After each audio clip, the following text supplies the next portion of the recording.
CPP 12, मैं answer की बता रहा हूं यहां पे, CPP 12 की। क्वेश्चन नंबर फर्स्ट आंसर है डी। सेकंड, अभी हम एक बार 2-2 मिनट सभी क्वेश्चंस को देंगे, लेकिन एक बार मैं आंसर लिख दूं। Second B, third D, fourth is C, fifth A, question number sixth A,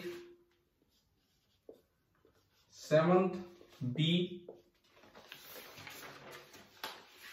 eighth D, ninth A, 10th C, 11th B,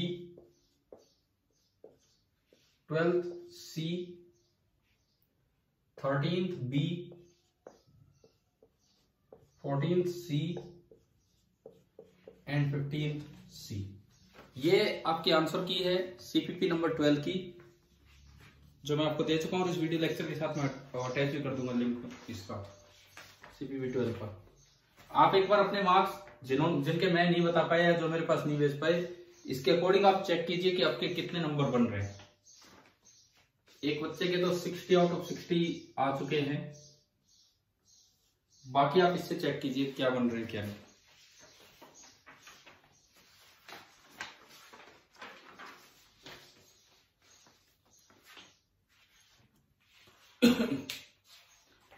हाँ जी, कर लिए टोटल कितने बने? ठीक है, चलिए मैं एक बार फटाफट सारे 52। ठीक है, चलो कुछ गलतियां हुई हैं तो अभी पता लग जाएंगी। देखते हैं, हम साथ साथ सारे क्वेश्चन डिस्कस कर रहे हैं। पहला, क्या मैंने कल रेंज वाले रेशियो आपको सारे बताए थे कि क्या एक कोइंसिडेंस है? उसका रीजन अभी तक नहीं पता लगा है साइंस को, लेकिन एनसीईआरटी में दिया था कि भाई ये कोइंसिडेंस है, बट इसका रीजन पता नहीं है, एक्सीडेंटल है या क्या है, कुछ नहीं जानते कि किस तरह से ऐसा है।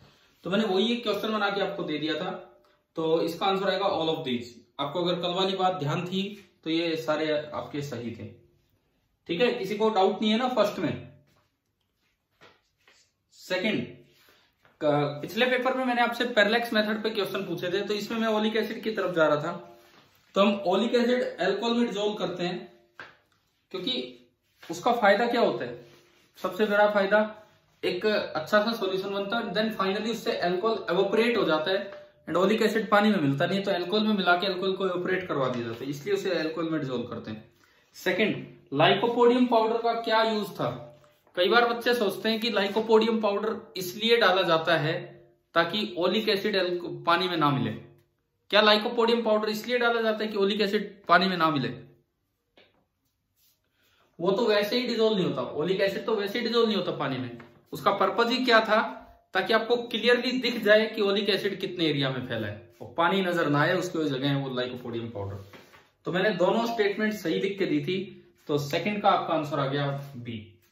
थर्ड, ये एक दिन पहले बताया था कि कब कैसे चूज किया जाता है कि फंडामेंटल क्वांटिटी कौन कौन सी हो सकती है किसी भी सिस्टम में, कि किन्हीं भी दो से तीसरी डेराइव नहीं होनी चाहिए, और ऐसा केवल डी ऑप्शन में हो रहा है कि लेंथ, वेलोसिटी और टाइम। लेंथ और टाइम से वेलोसिटी डेराइव हो रही है आराम से, तो इसका मतलब ये तीनों फंडामेंटल किसी भी सिस्टम में नहीं हो सकती। फोर्थ, मैंने कल वाली क्लास में मास के बारे में बताया था, 3 चीजें, एक बीम बैलेंस, एक स्प्रिंग बैलेंस और एक मास स्पेक्ट्रोग्राफ लिखा था बोर्ड पे। तो इन्होंने पूछा है कि जो एटॉमिक लेवल के मासेज हैं एटम मॉलिक्यूल के, तो उनके लिए क्या यूज करते हैं? कल जिक्र हो चुका है इस चीज का, mass spectrograph. Fifth, how many astronomical units make 1 parsec? तो ये तो कर दोगे आप, अब तो मैं आंसर बता ही चुका हूं। आपको ये पता होना चाहिए कि एक एस्ट्रोनॉमिकल यूनिट में कितने मीटर होते हैं और एक पार्सेक में कितने मीटर होते हैं। उन दोनों को डिवाइड कर लो तो 1 AU अपॉन 1 पार्सेक आ गया, और नियरली इतना आ जाएगा।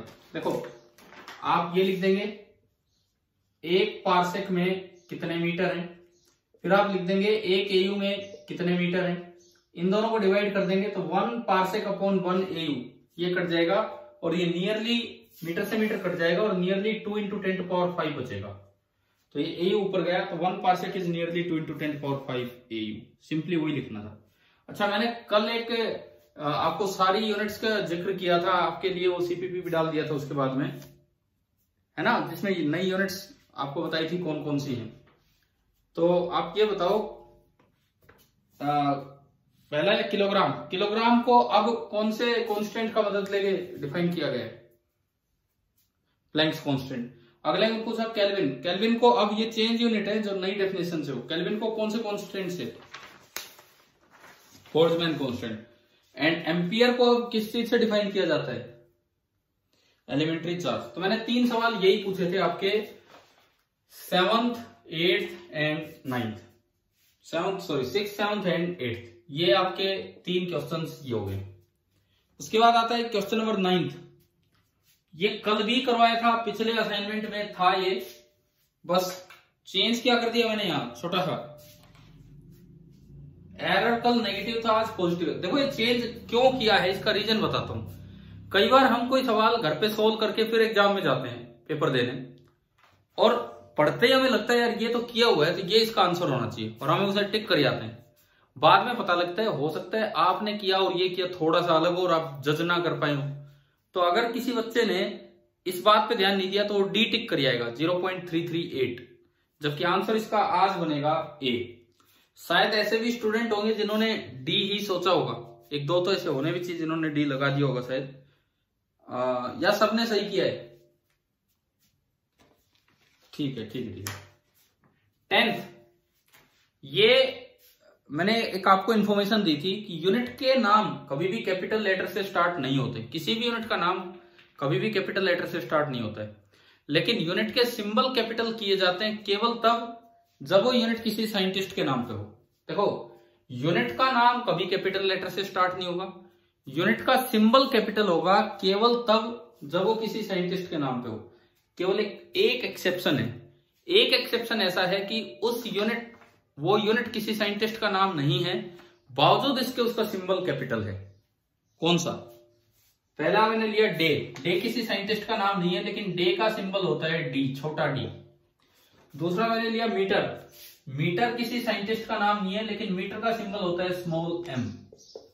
Litre is the only exception. Litre किसी साइंटिस्ट का नाम नहीं है, लेकिन इसका सिंबल स्मॉल एल ना देके कैपिटल एल रखा गया है। कारण यह है कि स्मॉल एल टाइपिंग में कई बार 1 की तरह दिखता है। कारण यह है कि स्मॉल एल जो है वो टाइपिंग में 1 की तरह दिख रहा होता है, तो इसलिए वो कंफ्यूजन को अवॉइड करने के लिए ऐसा ही सिस्टम ने लीटर की यूनिट का सिंबल कैपिटल एल कर दिया है। तो क्या ये बात याद हो जाएगी? कितने बच्चों को यार पता था ये पॉइंट, 10th पॉइंट? नहीं, लीटर का सिंबल कैपिटल एल है, ये तो पता था। क्या ये पता है कि ये अकेली ऐसी यूनिट है जिसका सिंबल कैपिटल है और किसी साइंटिस्ट का नाम भी नहीं है? ये इन्फॉर्मेशन थी कि नहीं आपके पास? तो नहीं थी तो हाँ, तो उसी चीज पे मैं फोकस कर रहा हूं, वो सुनो। किसी यूनिट का नाम कभी कैपिटल लेटर से स्टार्ट नहीं करना, ये ध्यान रखना।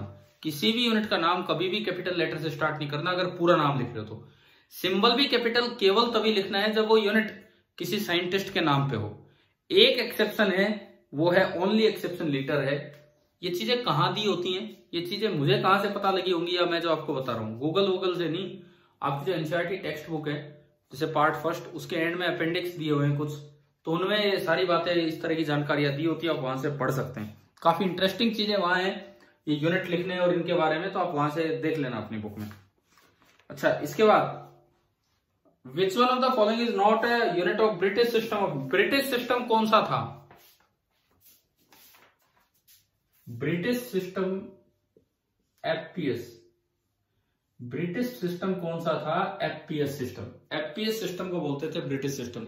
तो फुट पाउंड सेकंड। तो फुट पाउंड सेकंड, तो 3 ऑप्शन इसमें दे रखे हैं, तो कौन सा नहीं है? मीटर नहीं है। तो 11th का आंसर आ गया मीटर। और आपको यह पता होना चाहिए कि ब्रिटिश सिस्टम का मतलब है एफपीएस सिस्टम, इसलिए सवाल मैंने दिया था। अच्छा, 12th, 1 second is defined as, कल कर दिया हमने डिफाइन। कौन सी क्लॉक? सीसियम क्लॉक की क्रिप्टन क्लॉक? सीसीएम क्लॉक, और ये वैल्यू आपको ध्यान आ जानी चाहिए। एक वैल्यू तो मैंने लिख के दी थी जो स्पीड ऑफ लाइट है वो कांस्टेंट, यानी ये दूसरे वाला था। अच्छा 13th, इसमें एक बच्चे का आंसर आया और उसने इको मेथड लगा रखा था कि आप डिस्टेंस ऑफ ए प्लेनेट और स्टार फ्रॉम अर्थ। अरे इको मेथड आप सुनो, आपने 9th में पढ़ा होगा, 9th में पढ़ा होगा साउंड में। वो तो किसी रॉक, आप कहीं खड़े हैं, ओपन ग्राउंड है और थोड़ी दूरी पे एक रॉक है, आप या कोई दीवार है, आप उसकी डिस्टेंस पता लगाना चाहें तो आप आवाज भेज के और वापिस इको सुन सकते हैं। अब ये काफी अजीब सा आंसर दिया कि अब एक स्टार की दूरी इको मेथड से, मतलब मैं आवाज भेजूंगा वो स्टार तक जाएगी और टकरा के वापिस आएगी, कैसा पॉसिबल है क्या? तो पॉसिबल ही नहीं है।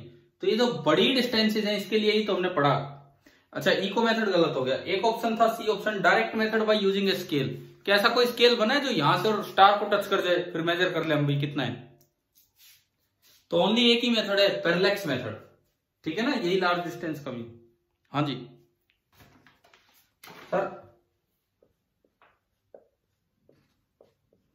सर अभिषेक सर बस 2 मिनट रुक जाओ, फिर आप कर देना बात। 2 मिनट रुक जाओ, 2 मिनट बस, मैं बोल दूंगा अभी। 14th देखिए, बस 2 सवाल बच्चे, जल्दी सुनो। 14th, which among the following is the smallest unit? Millimetre, angstrom, Fermi या मीटर, कौन सा है? फर्मी 10⁻⁻15 होता है, ठीक है। एंड आखिरी सवाल 15, चूज द करेक्ट स्टेटमेंट। कल पढ़ाया था एक्यूरेसी और प्रिसिशन, इसमें भी बच्चे गलत जवाब दे रहे हैं। मैंने आपको वो एग्जांपल दिया था कि more precise measurement can be less accurate. Clear? Answer आ गया सी। तो ये बताओ, ये सीपीपी कंप्लीट समझ में आया? ठीक है।